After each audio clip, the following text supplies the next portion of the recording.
In 1991, the small Arab state of Kuwait was at the center of the last major war of the 20th century.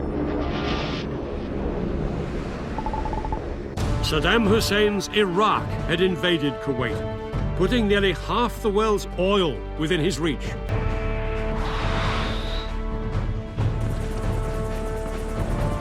Over 1 million troops faced each other across the battlefield. Revolutionary new technology.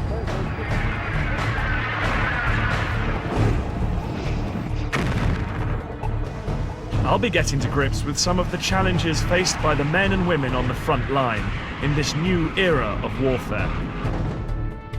And I'll show how the commanders chose their tactics in a war dominated by cutting-edge technology and ruthless political calculation.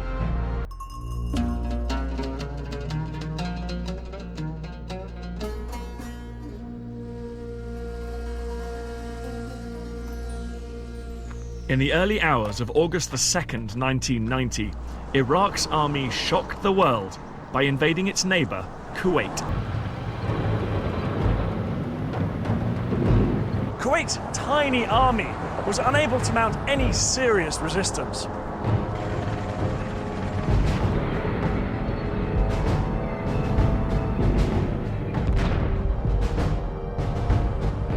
Thousands of Iraqi troops were soon swarming through the capital.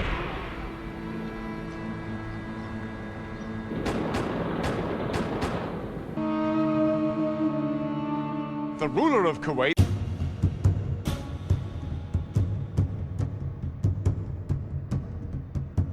Saddam Hussein was the president of Iraq and a brutal dictator. For 11 years, he had enforced a violent regime that murdered and tortured without hesitation.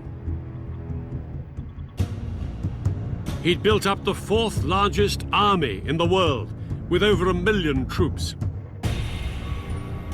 But his regime was in serious trouble.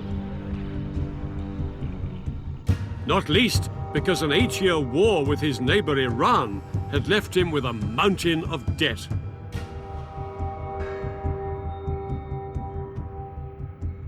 Iraq was bankrupt. Saddam had to come up with a solution to his cash crisis, and it lay across the border here in Kuwait.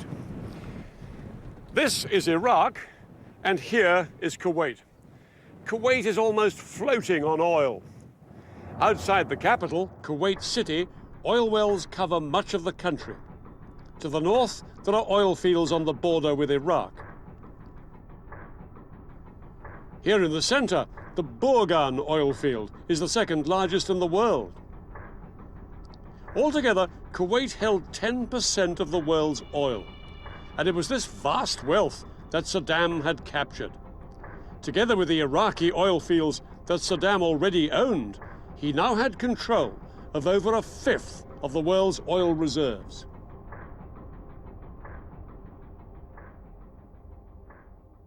This will not stand. This will not stand, this aggression against Kuwait. What has happened is a total violation of international law. Please raise their hand. The United Nations condemned the invasion and called on Saddam to withdraw his troops from Kuwait. But far from withdrawing, there were signs that he might be planning something even bigger. Thousands of Iraqi reinforcements were moving into Kuwait. Some set up defensive positions along the coastline. But most worrying for global leaders was the large number of troops and tanks driving right down through the country and massing on its southern border. The question was, would they stop there? 200 miles south of the border was the richest concentration of oil wells in the world. The oil fields of Saudi Arabia. The Saudi army was small. If Saddam chose to attack now, there was nothing to stop him. If he seized Saudi Arabia's wells, he would control nearly half the world's oil.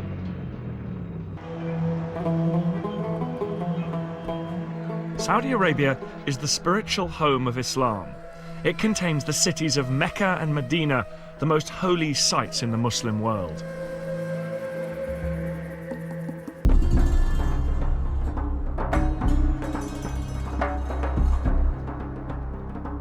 On August the 6th, 1990, just 4 days after Iraq had invaded Kuwait, a top-rank White House team flew to Saudi Arabia to meet King Fahd. They offered to fly in thousands of US troops to defend the kingdom.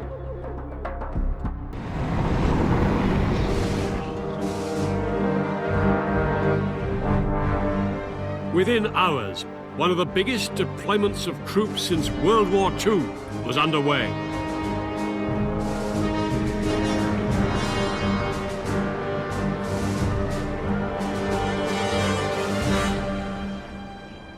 More than 250,000 American and British troops from bases in the US and Europe headed for the deserts of the Middle East.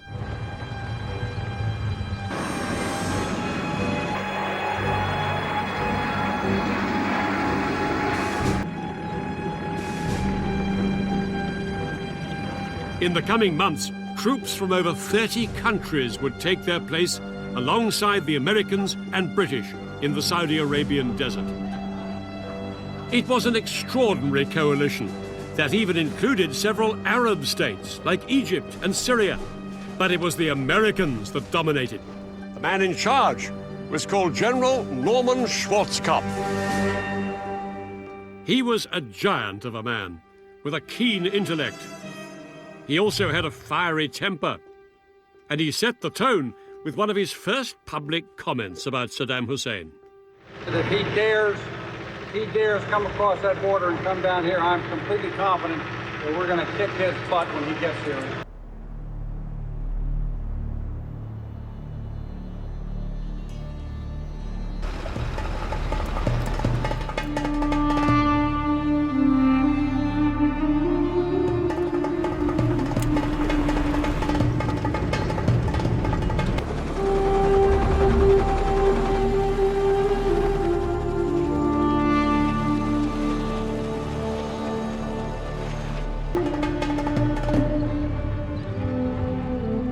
The biggest problem by far was making sure the Western troops did not offend their Muslim hosts.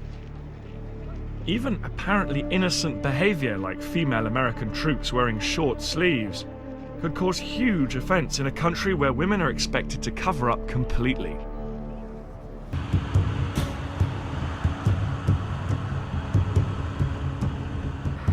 An Iraqi attack on Saudi Arabia remained a constant fear for the coalition. But it was the stories about the actions of Saddam's army inside Kuwait that outraged world opinion. They brought a reign of terror to Kuwait, including summary executions in the street.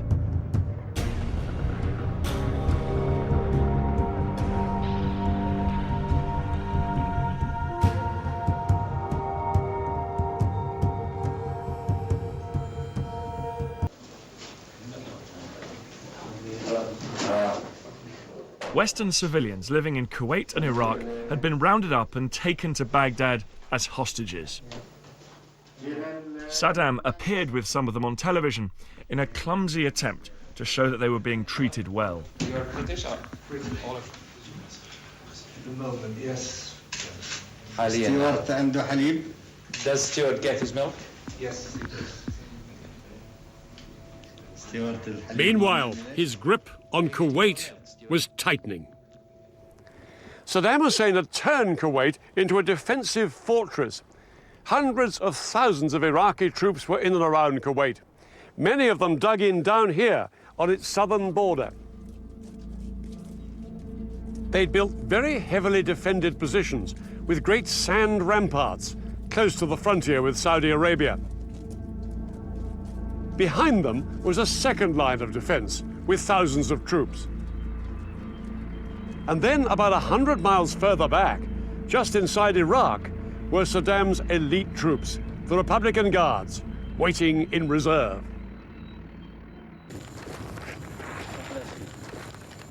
By November 1990, world leaders had run out of patience with Saddam.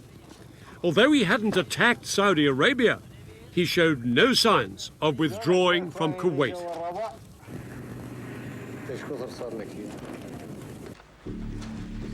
So the UN Security Council passed a new resolution that changed the coalition's mission dramatically.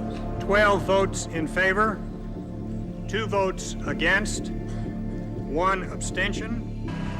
No longer would the coalition just defend Saudi Arabia. If Saddam's troops had not withdrawn from Kuwait in 6 weeks, the coalition would attack and force the Iraqis out. For the US military, it was a daunting prospect. They were haunted by the memories of the United States' last major conflict and knew that they could not afford to make the same mistakes again. If one American soldier